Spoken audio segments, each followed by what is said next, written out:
The Ride Home Rants Podcast is brought to you by Reaper Apparel Company. Reaper Apparel offers a casual line of superb fit, finish, and comfort. We design for those who refuse to die slowly and choose to live untamed. For those who aren't afraid to face the dark, for the ones that thrive in it, and for those who can appreciate life through a grim lens. That's Reaper Apparel Company. Go to the link in the description of this episode, use the promo code Mike Bono, and get 10% off. Also, the Ride Home Rants Podcast is brought to you by my own personal merch store, the Stupid Should Hurt merch store. I have hats, I have t-shirts, hoodies, coffee mugs, water bottles, notebooks, you name it, I've got it. The description and the link for that will be in the description of this episode. Also, right now, if you use the promo code WELCOME, I will give you 5% off of your first purchase. That's the Stupid Should Hurt merch store. Also, the Ride Home Rants Podcast is brought to you by Tactical Brotherhood, all American-made apparel, which helps support the Second Amendment. You can also find all this in the description of this episode with the link, Tactical Brotherhood. Part of every proceed does go to helping veterans, as it is a very good cause. All American-made products made right here in Minnesota. Go and check them out. Use the promo code PATRIOT15 to get 15% off your purchase. Now, let's start the show. Welcome, everybody, to another episode of the Ride Home Rants Podcast. This is, as always, your host, Mike Bono. I have a great guest for us today, but first and foremost, I have to get these new sponsors in here, and that is Buddy's Beard Care. Buddy's Beard Care provides premium men's grooming products at an affordable price. Products are made right here in Ohio, and Buddy's Beard Care supports local. The majority of their supplies are from other Ohio-based companies. You can find them on social media at Buddy's Beard Care or online at buddysbeardcare.com. Use the promo code BONO15 and you will save 15% off of your order. I've been using these products for a couple of months now. My beard has never felt healthier. It has never been softer, according to my wife, and has never grown faster. Again, buddysbeardcare.com. Get yours today. Also, as you can see by the hat I have been wearing, we also have from former guests of the show, Matt Landowski and Sweet Hand Sports. Elevate your game with Sweet Hand Sports. Our sports gloves are designed for champions, providing ultimate grip and durability. Achieve greatness with every match. Choose Sweet Hand Sports for the winning edge. Grip your victory at sweethandsports.com. Use the promo code BONO10 and you will save 10% off. They are not just batting gloves anymore. They have got into the golf game and have golf gloves. Lando was nice enough to send me a golf glove. It is phenomenal. I swear by this glove. I don't know if anything can help my golf game at this point in time, but it'll definitely make you look good while you're on the court. Again, sweethandsports.com, promo code BONO10. That being said, my guest today is a former coach of my alma mater in the Bethany Bison. He's been coaching for a while. We're going to get into what he's got going on now. But Bob Niziol joins the show. Bob, thanks for joining, man. And Mike, thanks for having me on. Hey, not a problem. We're always looking to have other Bethanians on here for sure. Yeah, it seems to be, a trend. Yeah, Dredd, we've had a lot of coaches with Upton and Weaver and Mr. Askew, who's a regular anymore on this show. But yeah, gotta love Mr. Yeah, when you have a podcast run by two Bethanians, I guess it's kind of hard not to have a few Bison on the show from time to time. Nice. Wow. When did you graduate, Mike? I graduated in 2012. Okay, that's why. All right. I think I just missed you when you came in there. I'm trying to think. I went in 02, graduated in 06, and I left in 08. So I you went were to there Bethany in 07. I started in 07. I did a victory lap and did 5 years and graduated in 2012. Nice. Yeah. No. You were a GA there too as well. That was so I graduated in 06. It was 07, 08. I was a GA for with Weave, Upton, Garv. Yeah. Okay. Because it would have been 2009 and 10. I think I was the sports director for the radio station. Okay. And I broadcast every home Bethany football game. So I'm sure our paths crossed at some point in time when we were at Bethany for sure. So you work with Rosie a lot then? With Rosie, a little bit, yeah. Okay. My co-host was Jared Martin, the Juice Man, as everybody knows him. I don't know if he was still there when you were there. I think he was a year behind me. That seems about right. Yeah. So. He was the play-by-play guy. I was the color commentator when we announced the game. So it was a lot of fun. I had a lot of fun announcing the games, and getting to see every home Bethany game doesn't hurt at all. No. Yeah. Well, most of the time it doesn't. Yeah. a lot of tough losses. I know, for sure. Yeah, for sure. I mean, I feel like it was a lot leaner whenever I went in was playing than when I was coaching. It was better, and I felt like it took turns. The more positive, I think, probably when, you were there and doing announcing and everything. But yeah, for sure. Yeah, I mean, I would say, but you've worked in education for a long time. After Bethany, can you tell the listeners what you do now exactly for education and how you ended up in that role? Oh, right now I'm in my third year as the Director of Pupil Services for a Bentworth School District. It's out in Washington County, Pennsylvania, about 20 minutes east of Washington. I've been in the district for going on starting my 17th year. So in that time, I started out all in special education, started with elementary learning support, went to high school life skills, back to elementary for emotional support, went to the middle school for some learning support, and then kind of migrated into administration. And I've been there for last 3 years, going on starting the fourth year. And it's just kind of been a natural progression, I guess. I don't know if the coaching aspect led to moving into administration from teaching, but it just has been a natural, move to keep going that route. I mean, but all that started going back to Bethany. I think of, Dr. Robin Cole. I don't know if you ever crossed paths with her. She was an English professor. She was my freshman seminar teacher. She got me hooked into the education department with Keely Camden at the time. Yeah. And then, took a bunch of classes with Keely. She was like, oh, yeah, you're going to be all right. Try special ed. I was like, don't know that much about it. I mean, and then from there, I was hooked. And then, Keely even kind of guided me towards my master's at WVU, as a graduate assistant at Bethany. At that time, we got our master's at WVU.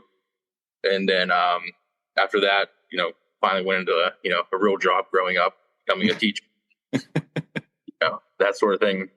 But I mean, even just being in contact, with her as a Bethanian now, she's at Carlo now. I ended up getting my principal papers at Carlo, and I don't know, just keeping in touch with, I guess, everybody, from Fitty to, Coach Upton is at W&J now. And yeah, it's just, Bethany has been a great place for me, has obviously set me on a path, professionally, but, you met a lot of great people that you've been in contact with and stayed close with. And it just, it's different than everywhere else, but yeah.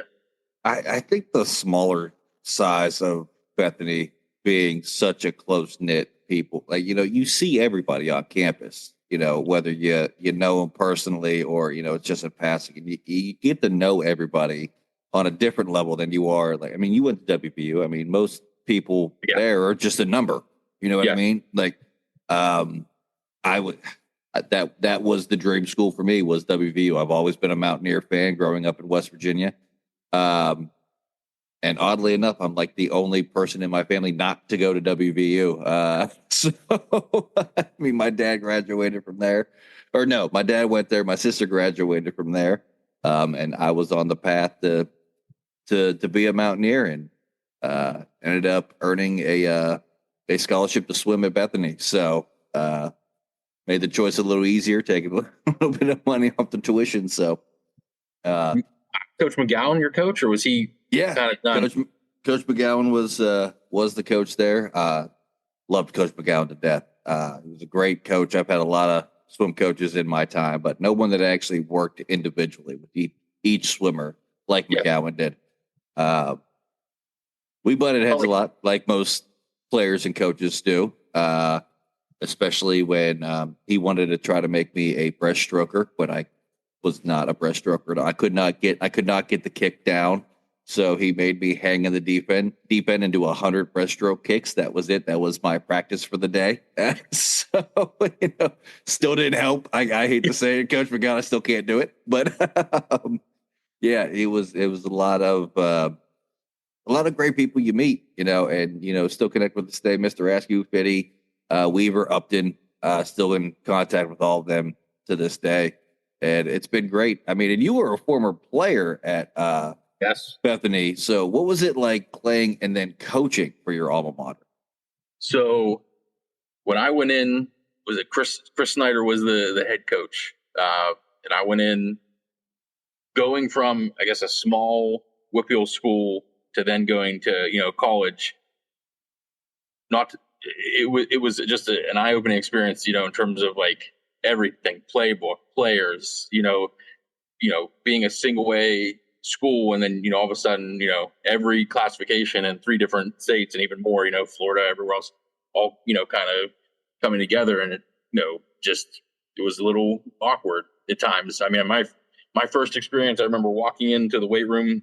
It was the first day. I think there were 60 freshmen on the football team, and there were kids that we walked in, we're getting ready to do different tests, and a couple kid looks at, one kid looks at another and goes, yeah, I'm not doing this. Turns around and just like quit.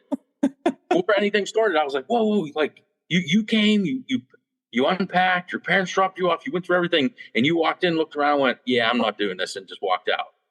That's insane to me. Oh yeah.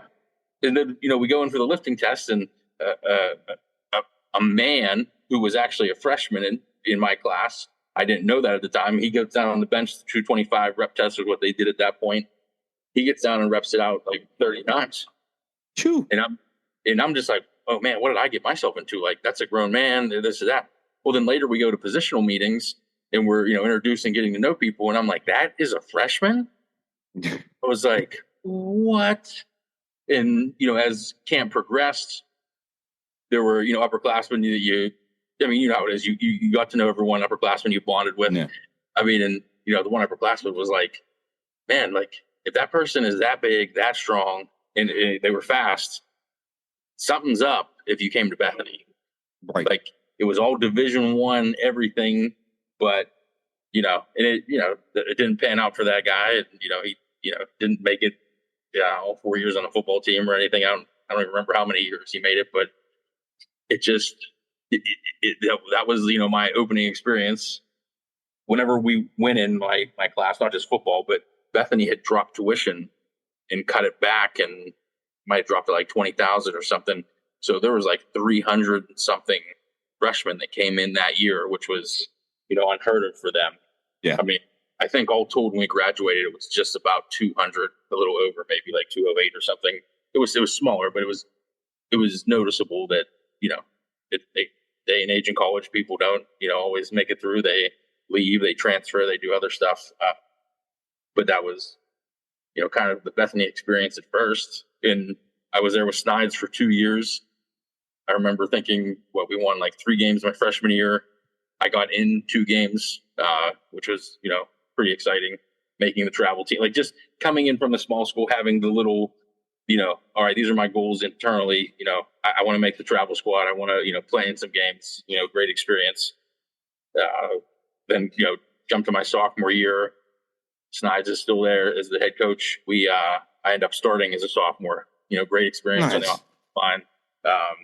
One of my good buddies now started as a freshman, and then we were the same class. He's started as a sophomore as well as junior, senior. We both went on. He was a 4-year starter. I was a 3-year starter on the offensive line. But Betts was, he was a blast to be around with, and we're still close today. work at Bentworth together. In an odd twist of, I guess, I don't know, like we talked about Bethany and staying close, and Yeah. you look out for your friends and everything to keep them, I don't know, abreast or, just involved and looking out for them. But after that sophomore year, we had a coach. Coach came in and met with us. It was early. I feel like it was like November, maybe right before, J term, Christmas break, whatever. And he came in and said, "Hey, I'm going to be resigning. I'm going to go to be the head coach at Seton Hill." Yeah. Whoa. So he did that, and then it seemed like it took a while. I don't recall. I remember, I think they might have hired the coach later in the spring, and then it was kind of like over the summer, things kind of developed more. And we showed up, first day in fall with Steve Lee as the head coach. Steve was, a great guy, a good human being. I guess in the 2 years that he was there, it didn't go well. It almost kind of felt like it went backwards. We were 1-9 both of those years. I know senior year they kind of went out, like I guess on the JUCO route and tried to pull kids from all different places that kind of fit in, kind of didn't. Maybe some of them didn't quite measure up to, I guess, college. Right. So we tried it, but and then I feel like it was Black Monday or whatever. They joke in the NFL, like the day after our season ended, senior year, he gets fired. The staff gets fired. The GAs obviously stayed around. They, a little different. They let them, I guess, continue with their coursework and, earn their master's degree that they were going for. But when Coach Lee came in, he took Andrew Rossi, who everyone called Bunk. So I played 2 years with Bunk, and then he gravitated into a graduate assistant position. Prior to that, Gino Ochap was a graduate assistant. I missed him. Whenever I came in, he was, starting coaching. But there always seemed to be people that, matriculated through the team and then got to the point where, all right, they're going to be a graduate assistant, go for an advanced degree. And I was fortunate enough that that's kind of how it took for me. So I was all set. I graduated. I started interviewing for teaching positions. And then I got a call from Bunk, who was still a graduate assistant, and said, "Hey, would you want to be a GA?" And I was like, I mean, kind of. It seems so cool. You get to stay back where you went to, you stay at Bethany. Everyone, I don't know too many people that didn't have a good Bethany experience. So, obviously for me, I had a great one, and it was, all right, this is an opportunity to go back and, do that, get a degree. That was one of the few times for me, football, I got a free degree out of it. I wasn't getting a degree to do, football is playing it as an undergrad. But so I met with Coach Weaver, was new at that time, and we kind of, just talked. I remember we met at the pier in Wellsburg. Oh yeah, Pier 12. Yeah, so we went in there, or we actually ate outside, and we're talking, and Bunk was there, and he was like, "Hey, if coaching's, if you do this and coaching's your thing in a couple of years," he's like, "We'll look and, I'll try to get you somewhere else. I have contacts in lots of places. We can go that route." Or he goes, "If you just want to come get your degree and then be done, we can do that too." So, that's where I then moved into coaching there. And then there with Weave and with Garv, those are guys that had been a few places in Ivy League places that knew a lot of football, had experienced a lot of football, coached a lot of players that, in the NFL at different levels. And, so that was just a wealth of experience and knowledge that I was able to pull from that, which was, phenomenal. I remember after the first year, our defensive coordinator, Bethany, Kevin Loney, he ended up going to work for Notre Dame. Yeah. So, we was able to help, facilitate that because he knew, I guess it was kind of like the football operations guy pretty well. And they had an opening, and it, worked out for Loney that he went and, got that. I know Brian Lieb was a intern graduate assistant. He also played at Bethany. He ended up leaving after my first year of coaching and went to, I want to say, Bridgewater, Virginia. So, again, just like going out those different directions. For me, I finished that degree. At that point, it was I had my undergrad was elementary ed, special ed from Bethany. Then I did reading specialist from WVU, just all staying in the education field. And then, we were looking, and I guess at that time it was my girlfriend, who is now my wife. We were just talking, and, she was a nurse, is a nurse. She was like, what do you want to do? I can get a job anywhere. Do you want to go chase this coaching thing, or do you want to, be a teacher?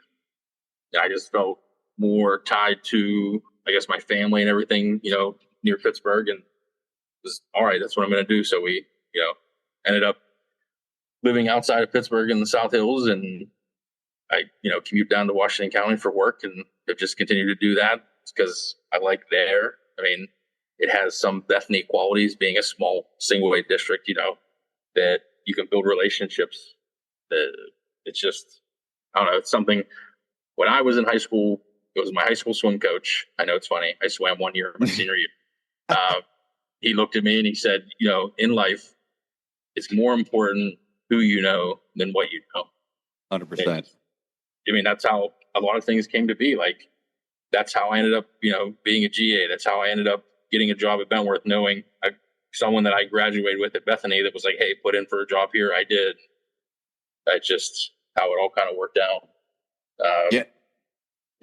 I've always said that, it's not what you know, it's who you know, especially in life later on. And, it rings true in so many different things, being, I guess still right now, a part-time stand-up comedian, if I'm getting shows, I know somebody who's producing that show. I know somebody who's booking a room for this club.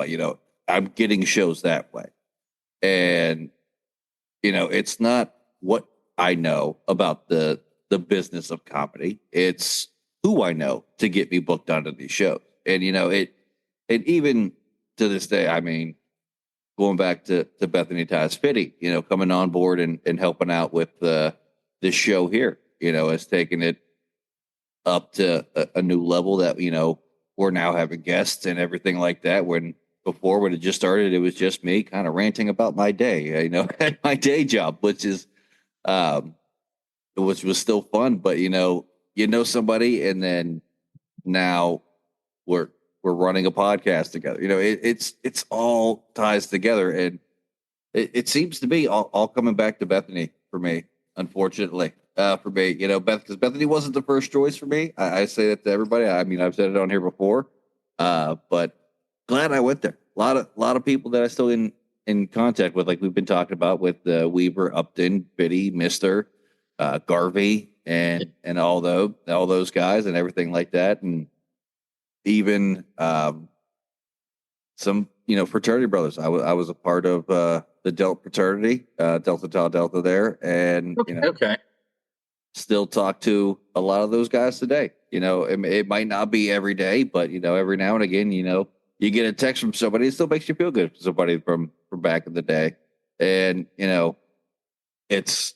all stems to one place. And Bethany was that smaller school. I went to Brooke High School, which was a bigger. At the time, it was a 4A school, which in West Virginia was one of the top two leagues and divisions. And, we had a lot of kids there and a lot of people. And then going to Bethany, it still felt like I was at, Brooke, and with that bigger, I guess you could say, conference or division that we were in, especially with swimming. But you mentioned it earlier when you walked in as a freshman into the weight room, and, you were kind of show shocked with how it was. I had walked into swim practice, and I was always the best guy on the team at Brooke, and came in. It's like I am dog crap compared to how fast some of these guys are here. So it made you up your game a little bit, but it's a great experience. But what was it like when you got to coach with Weaver, Upton, Garvey, and Mister? Well, so Mister was there, and Bunk were there, both with Steve Lee. So Bunk I played with, like, he was the center, I was guard. He matriculated, to GA with whenever Steve Lee was there, and then Mr. Witt came in with Steve Lee, and those guys hung on whenever Steve Lee left. So and Upton was a full-time coach at that point with Steve Lee, and he stayed on as well. So then essentially we came in, Garvey came in, Upton stayed on staff, Bunk was there, Mr. was there, Lee was there as the other intern / GA, and then they brought in Kevin Loney to be the DC. So just going in, I guess you only know the player side, and you have a pretty good idea about what that's like and interactions, and different things. And then moving to the coaches side, there was just, everything the one thing, I guess Garv did it at his other stops, but he was our overnight trip coordinator, along with recruiting coordinator, and just, he was meticulous on details and everything. I remember we'd sit down at staff, just football staff meetings, and he would, all right, we're traveling to this game here. This is the hotel we're staying at. This is, the food we're going to eat after the game. This, he just had all these details, and then the next year we would talk about something, and I said, hey, how do you, he's like, oh, I have to do research. I look ahead at all this stuff. And I think we were going to, I don't know if we were playing CMU at the time or what we were doing. And I told him, I said, hey, let's get sandwiches. You should see how much sandwiches for Pepe's are, just a little sandwich shop on the north side of Pittsburgh, and see, what they would do. So he's like, all right, I'll look into it. He's like, hey, it's a pretty good deal. It's better than, us buying, he used to get you a pizza a person, for the bus ride. Yeah. And he's like, yeah, it's a pretty good deal. Those feet. So, long story short, he does that and has that all squared away. And I went up at this point, I guess it was probably 5 or 6 years ago. I took, at this point I had 2 kids. My wife and I, we all went up to CMU for the game. Bethany came up, and Garb, was the head coach at that point. And I was laughing because afterwards I'm talking with them at the buses. They're all teams, showered up and they're leaving. And here comes the Pepe's guy down, I said, you still, he goes, I can't not get this sandwich if we come here. So it was funny in that regard. But everything, I went to Florida trips with Garv when we were recruiting, out of state kids, because Florida at the time, I might still be the case, has no Division III. So, all the Division III schools from, everywhere would go down, and there were 3 big recruiting events, and the high school coaches were there, and they just have video and give you information on kids. Sometimes they'd have a kid, around for the different things to meet with, talk with, all, trying to get them, everyone was looking for Division III football. Hey, look, these are opportunities we have. This is coming to school. You don't have all these opportunities down here if you're not getting Division I scholarship. So that was, again, another experience that didn't even realize as a player, then matriculating to coach. And like I said before, just all of the knowledge that those guys had Ivy League wise, and, the other stops they had and the different people they, had coached with, and they brought in those ideas. And going back to connections, there was a guy that Upton knew that, Weave knew from one stop, that was at some other, state school in West Virginia, at that point. It was just so odd how they had all these different connections. At one point going to Florida with Garv, Raheem Morris, who's the head coach of the Falcons now. So Raheem went to Hofstra. We've actually recruited him, to come play at Hofstra. Then Garv knew him because Garv was coaching at Hofstra after that. So Garv and I go down. We spent the night at Raheem's house one night. That's insane. He was the DC. I think he was the DC under Gruden in Tampa. Yeah. And then I think Gruden got, we were down there doing the recruiting thing, and it might have been a month or 2 later. I think Gruden got canned, and then Raheem was elevated or something happened. It was real weird. I'm like, holy cow! We're just an NFL head coach's house. Yeah, you're exactly right. I'm a huge Buccaneers fan, so that's exactly how that lined out. He was under Gruden. I don't know why they got rid of Gruden, but Gruden gets canned, and then Morris steps in. Yeah, that's just insane. The connections you make, it all ties back to that too as well. Yeah. You played with and then coached another former guest, obviously enough, TJ Parker. Oh yeah, Yeah. Parker. So what was it like playing and then coaching TJ? Playing, so we were a little older than him, and he came in, and it was he one of the first. No, there was like Mers was before him. There always seemed like somehow there was like I won't say like just a very strong receiver, like someone who was a number one, and I forget what Mers. Maybe Mers had like the for one point he had like the catching or receptions in a game record, and it was like, oh, that's a pretty big deal. Like, oh, it was nice we said that. And Parker came in, and he went. He just like he and Mers were like 1 and 2, and then I feel like Parker quickly ascended, obviously to he was wide receiver 1, probably while I still played, and then afterwards while I still played, yes, and then like I think it was Cruz came on a little bit, yeah, right, coached, and then after Cruz, who was the kid? I mean, I was gone. The kid from I want to say Beaver Falls. It was real good. I can't remember. Eric Walker? No, he was the running back. Running back. I would say running back. That's. So maybe it was it was someone. It was a receiver. I mean, he was Upton would know. You need Upton for that. Yeah. But I mean, Parker, the 120, playing with him. I mean, you probably did similar things, but so Parker came in. We must have been sophomores, and he came in as a freshman. And Snides went to Chris Snyder was the head coach. He went to some barber in Wellsburg and had a unique haircut where like he had real high sideburns. Yeah. And they had like they were notched and stuff. It was his style, whatever, he did it. So it might have been Bunk was like Parker's like, hey, I need to get a haircut. He's like, hey, go into Wellsburg, blah blah blah, and say, tell me what the Snides. He's like, all right, I will. He comes back to practice, the next day. He's like, you guys, look what you did. Like, he looked exactly like Coach Snyder. Like, had the high sideburns, the notches up the side of the head. It was just hilarious. But like anyone, if you can be reflective, you can see what changes how you grew in your time at Bethany, and then you also have the opportunity to see kids, I guess others grow. I shouldn't say kids.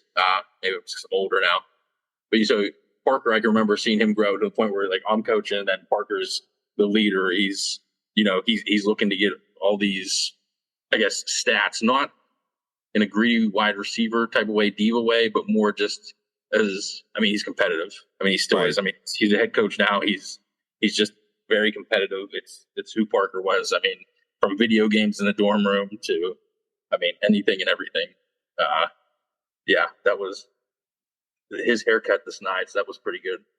Almost as good as convincing. I don't remember who it was. It was a kid from Florida. We told him that snow would burn his eyeballs, so he had to wear goggles around campus. And he said, well, how come you guys don't have to? And we said, well, it's because we grew up here and we lived here. You're from Florida. It would, going to cause you damage if you don't do it. So it was like 3 solid days when, you had the flurries in the air and he's wearing goggles going between classes. That's hysterical. But yeah. It was rough. And then he finally figured out it was a joke. We're like, oh. So, I got to ask this because I ask everybody who knows Fitty. You coached him for 2 years when he was there. And played with him, yeah. Yeah, and played with him. What was Fitty like as a player and then going as a teammate and then getting to coach Fitty? As a teammate, he kind of... I'm not always a big fan of Rudy now, but Fitty had the qualities you liked about Rudy. He'd jump in everywhere. He was like, hey, we need a scout team, whatever. He'd jump in. He wasn't doing it to get attention or to, I guess, promote himself at all or get reps or anything. It was all for Fitty. It was always about the team, and he was, it seemed like he loved the team, always wanted to give everything to the team. And it was genuine, which is why, everyone likes Fitty. Right. So that's the part that comes, his genuineness has to come through with that. Otherwise, I think you just think he's annoying. You wouldn't care. So, and that's where I kind of think like Rudy was kind of annoying. Never met him, but from the movie, I guess at times. And then coaching him, it was the same thing. Like you could see, you just saw it amplified. Like he did care. He was genuine. He loved football. He loved Bethany. He loved the team. You always want to have him around. Absolutely. He was good for morale. So he was good for probably good for your mental health overall. But no, yeah, it is great. I still wish, even to this day, that I could bottle his energy that he has and sell it because I'd never have to work again. He's always 150 miles an hour from like the time his eyes open till the time they close. And I love that about Fitty. Like he doesn't have an off switch. And he always makes you comfortable. I ended up a few years ago, they had the 125th anniversary of football. So they had like dinner, and there were a lot of older guys that, were there that, helped organize and donate more money than, anyone like I do. And Fitty's there. So I end up sitting at the table. I think Upton's down with us, and Fitty's like, "Hey, can I sit here?" I was like, "Yeah, Fitty, why wouldn't you be able to sit here?" So he sits down and he's like, "Hey, Coach Niziol," and he just starts blah, blah, blah, blah, blah. I'm just like, "Fitty," it's like, "Just call me Bob. Like, we played together." He's like, "We were coaching, just 100 miles an hour," but he, you could just jump in and you pick up where you left off on things, but then he also just, he cares, he's interested, he's well, Fitty. Yeah. Yeah. There's no other words to describe it. I love Fitty to death. But I want to get your take on this because we are running down here near the end of the show. But what is your outlook, being former player, former coach of the NFL season that's coming up? Do you think there's going to be any surprise teams this season? I mean, I really hope the Steelers are a surprise for the first time in a decade. Me too. Is there going to be a surprise? You have to. What quarterback's going to do something? C.J. Stroud was the surprise last year. And he was fantastic. Does Bryce Young make that leap? I mean, NFC South isn't great. I don't feel great about that, idea. Herbert's good. Does Harbaugh make that big of a difference that maybe they take the West? I don't know. Is the surprise going to be someone rising up, or is it going to be the Chiefs not making their third straight? They're winning their third straight Super Bowl. Yeah, that's. I guess that's. I can't even say that's an outlook. They're still strong and stacked. Yeah.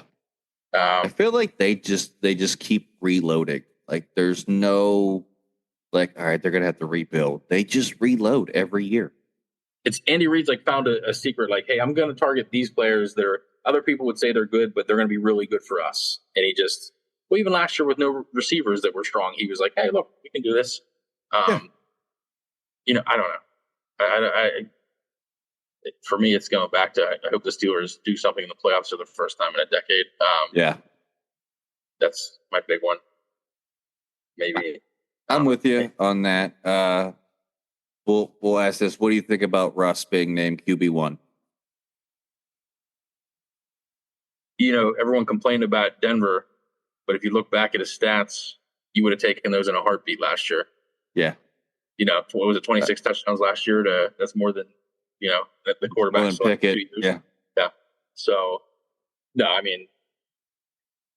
I'm all for it until we need not be for it. I guess. He's got the first 8 weeks. If it's going poorly, then Justin Fields has a lot of solid back. So you get a solid backup Fields.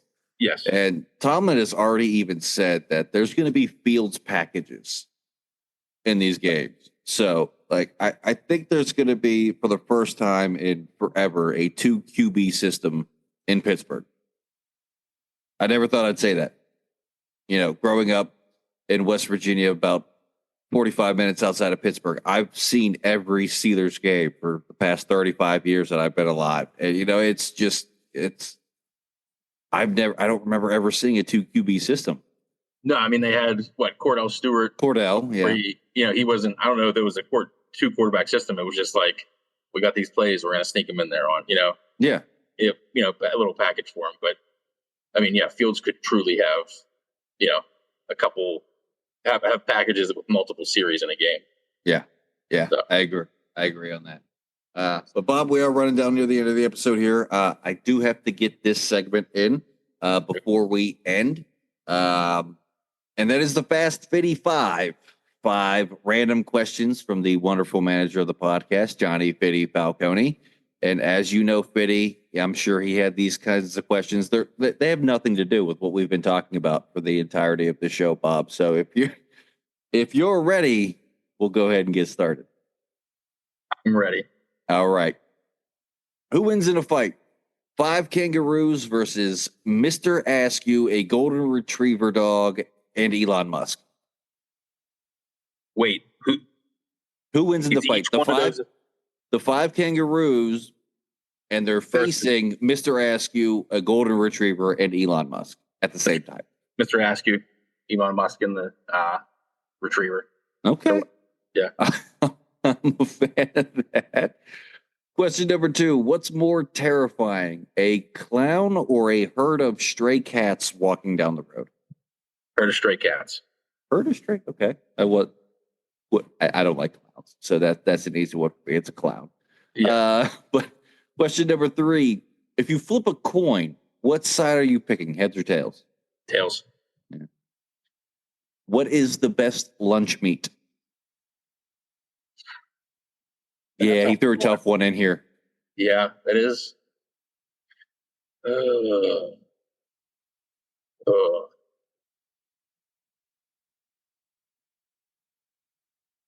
best. Fitty. Heart salami. Okay. Solid choice. Last question here. Would you rather be a transformer or a wizard? Or a wizard? Transformer. Okay. Yeah. I feel like he had to give you an easy one after that lunch meat question at the end of that one. But that was the Fast 55. I'm kind of glad to see he's going back to the fighting questions. He kind of has a theme, and he got away from like those types of fighting questions like we had in the first one there. But he doesn't send me these till the day we record. So like I don't get to see these until like the day of, and like be like, all right, what do I got to deal with here at the end of the show? So I think I'd make the guy who's trying to be a comedian laugh. Okay. So I don't know, but I love it. It's a fun way to end the show here. But Bob, I do give every guest this opportunity at the end of every show. If there's anything you want to get out there, whether it's just a good message, promote your school that you're working at, anything like that, I'm going to give you about a minute, and the floor is yours. I mean, I guess just promote public ed. I mean, everyone has the opportunity. It's free to the students. I mean, obviously the taxpayers foot the bill, but yeah, I mean, go make advantage of your education, what you want it to be. Seize the day. Okay. Yeah. I love it when people just have a good message like that at the end of the show, because we have a lot of fun talk during the show, but I love it when there's a good message at the end of the show. So thank you for that. Thank you for joining us here. But that is going to do it for this week's episode of the Ride Home Rants podcast. I want to thank my guest, Bob Niziol, for joining the show and getting to reminisce a little bit and talk everything, about Bethany and everything like that. That was a lot of fun to hear. And as always, if you enjoyed the show, be a friend, tell a friend. If you didn't, tell them anyways. They might like it just because you didn't. That's going to do it for me, and I will see y'all next week. The Ride Home Rants podcast is brought to you by Dubby Energy. Energy drinks made for gamers, streamers, and podcasters alike. For gamers, streamers, and podcasters alike. Go to the link in the description where you can find the best energy drinks out there. Less caffeine than a cup of coffee. Also, no jitters and no crash afterwards. Use the promo code Mike Bono and get yourself 10% off. Also, the Ride Home Rants Podcast is brought to you by my favorite sponsor of the show, and that is Shankit Golf. Golf apparel made for the everyday golfer. We might not go out and shoot a 6 under par. We're probably going to shoot a 6 over par, but this is going to give us the gear that's going to help us rock it on and off of the course.